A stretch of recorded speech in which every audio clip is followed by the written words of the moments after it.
अस्सलाम वालेकुम भाई, ये 9 प्लेट पड़े हुए हैं और इनके बीच में हमने MC4 प्लग लगा के यहाँ से जॉइंट निकाले हैं। तो ये जो 5 प्लेट पड़े हुए हैं राइट साइड पर, इनके वोल्टेज हमारे पास आ रहे हैं, तो वो अभी आपको दिखाएंगे।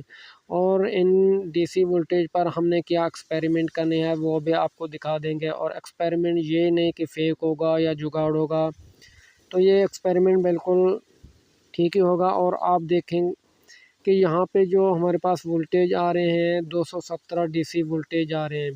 और इन DC वोल्टेज पर हमने क्या करना है कि 60 वाट 220 वोल्ट AC का वेव चलाना है।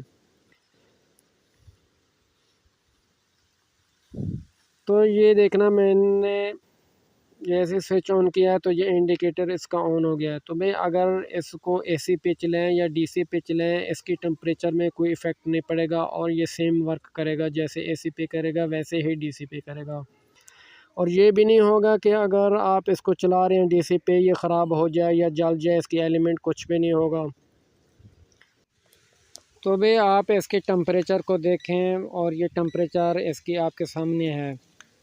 तो भाई ये बिल्कुल सही काम करता है DC पे, अगर इसको वोल्टेज सही मिले तो भाई। और हम क्या क्या एक्सपेरिमेंट करने वाले हैं वो भी आप देखेंगे नेक्स्ट वीडियो में। तो भाई अगर आपको वीडियो अच्छी लगे तो लाइक, कमेंट और शेयर कर दें।